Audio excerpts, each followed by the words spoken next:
Bless you. I am so Secret Ministries. Thank you, frankly, anticipating that. Yesterday morning. Good morning.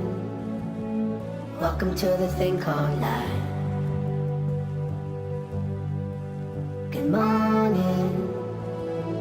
Don't you let it pass you by. When times get rough, remember, we were born to be alive. Good morning. Welcome to the thing called life.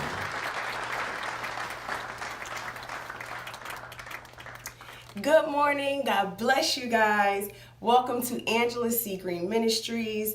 I want to first apologize before I even get into what God has me to talk about on this morning. It was very busy, and I'm telling you, literally, it was blow after blow after blow of things that I just could not control. Hey, what is it about today? Well, something always happens. It's just like clockwork, but I'm here. I think it's probably going to take maybe about another week before I get into the groove of things, because normally how my gifting works, it allows me to be kind of like spontaneous. I operate in the prophetic.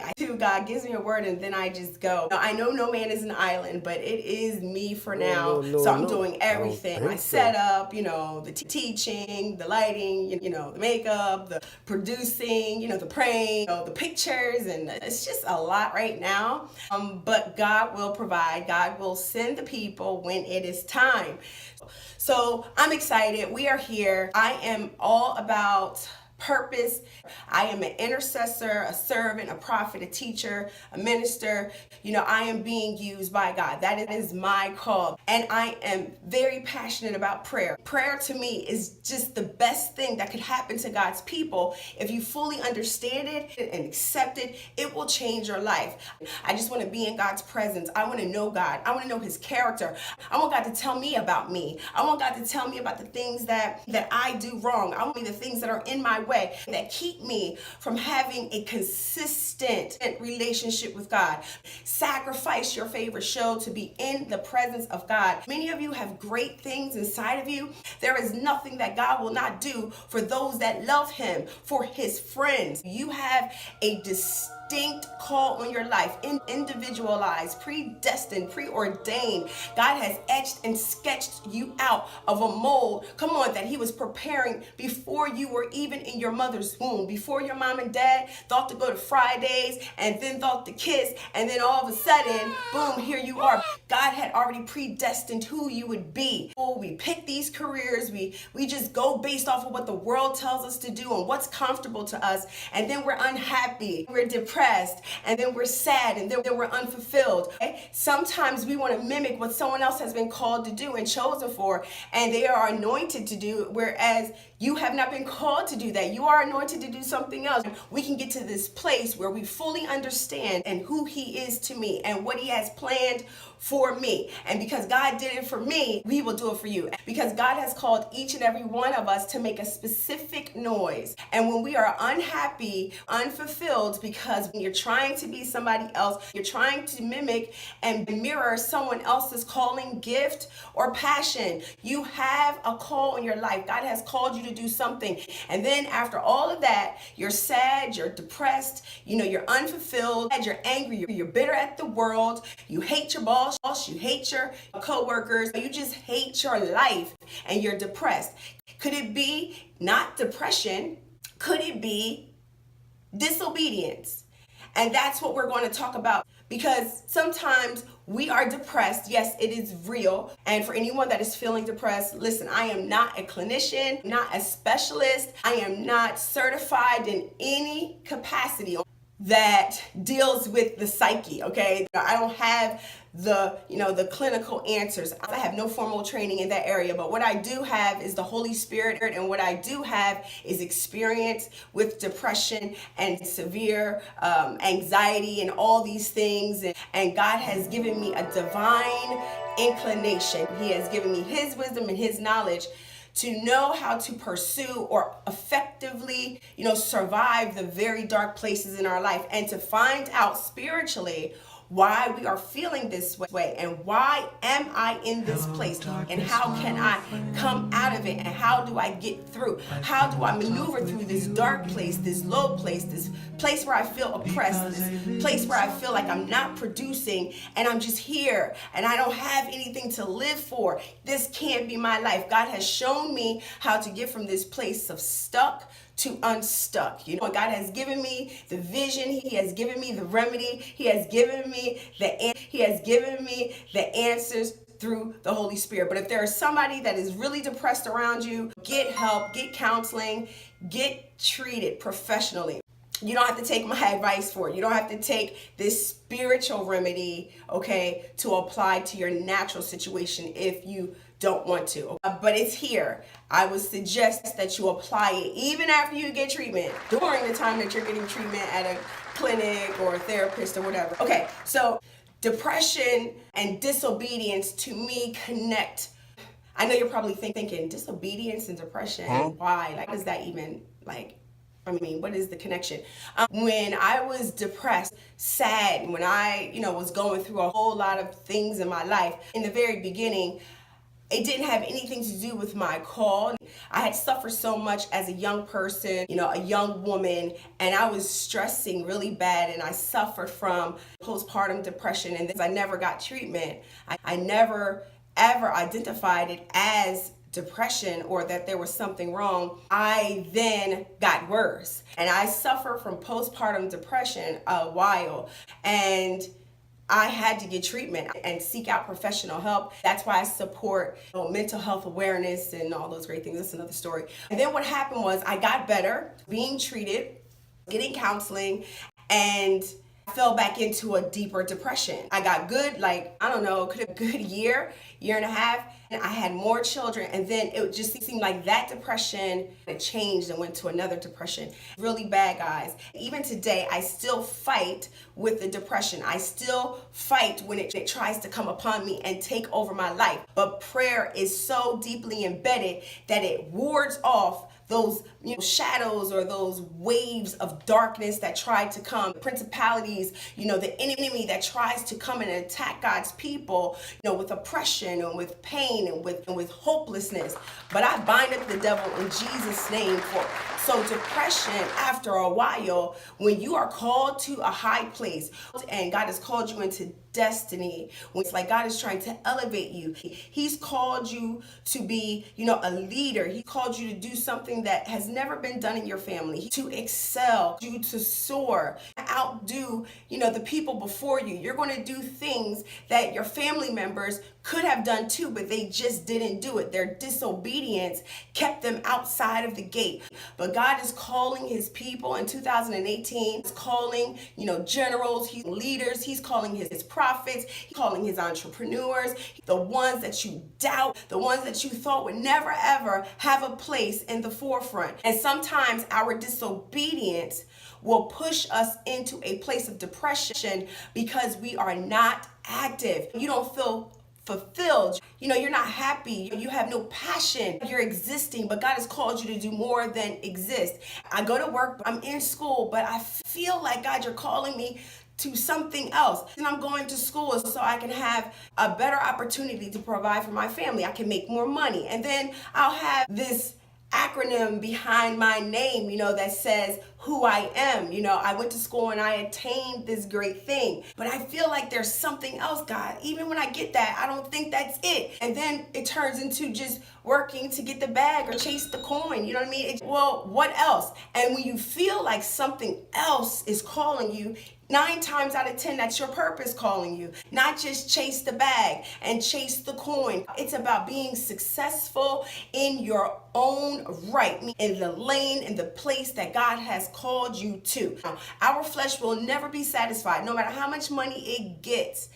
If you are not connected to purpose, then you're going to be chasing money forever. And you'll compromise your faith, your morals, you'll compromise your beliefs, you'll steal from people, you will step on people's backs, you will rob, lie, whatever you got to do to get that money. And it will never be enough. So let me tell you something. What God has called you to do supernaturally, the world cannot give it to you. No paperwork in this world will validate what God has already qualified you for before you even knew who you were called to be. So when we are in the world trying to get some kind of validation, we are going to beat ourselves down because we are depressed, living outside of the will of God. We're wrestling with disobedience, and we're not wrestling with depression. We are wrestling within ourselves. We are wrestling with the word that God has put on our life. That's going to make you very unhappy. That's going to make you weak. That's going to make you feel defeated when you are wrestling with your purpose. You are wrestling with God. Am I really depressed? Or am I tired of fighting God? Do I need meds? Do I need treatment? Or do I need to just obey God? And I'm telling you right now, surrender yourself to what God has called you to do. Listen to that inner voice. I know that sounds so after school special type style, but that subtle voice that says, this is what I want you to do. Trust me, I've done it. I stepped out of my comfort zone. I stepped away from my job that I had for almost 5 years. It was like 5 years, 5.5 years. I could depend upon a check every single week. I had health insurance for myself and my children. I was in school, and God called me into ministry. I would go to work and I would go to school miserable. I was getting treatment, I'm getting counseling and all these great things, but I'm still miserable. Why isn't the meds working? Why isn't, the treatment and the counseling working? I'm still unhappy. I'm still not fulfilled. I'm still heavy. Do I need to up my meds? Do I need more counseling? Not twice a week, 3 times a week. Do I need to change my diet?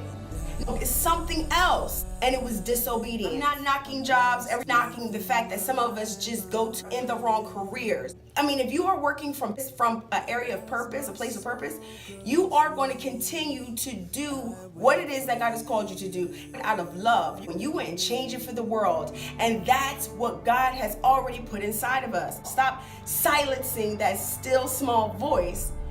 For somebody out there, you're not depressed. You're just disobedient. You're not sad. You're just stubborn.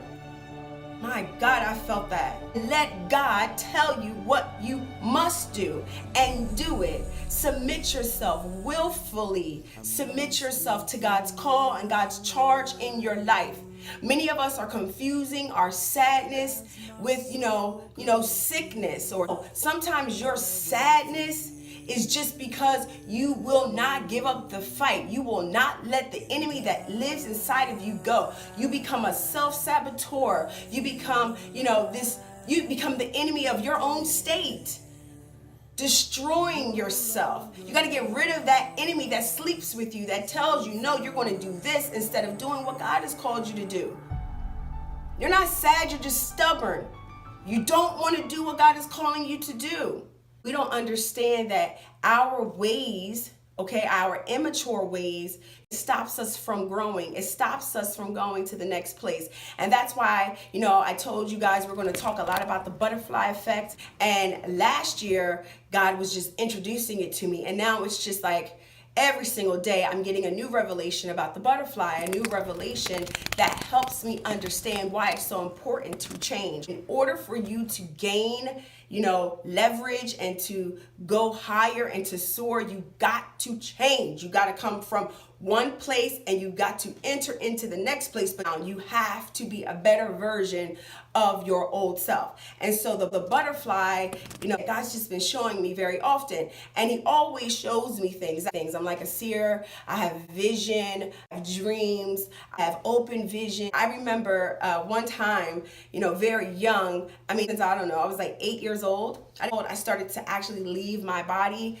at night. I would leave and go into another dimension. I don't want to get into it, because I know some people might be thinking I'm cuckoo, but I never was as vocal as I am now about it, because I really got shamed and, bullied.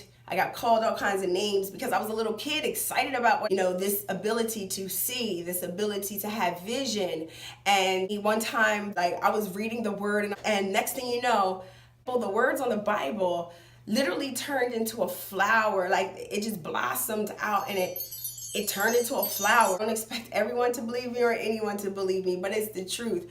It was just amazing. And ever since I was young, that's how God communicated with me. And He uses revelation. He uses things to speak to me. And that butterfly is significant in 2018 because it's speaking about change. It's speaking about transformation. It's speaking about maturation and elevation.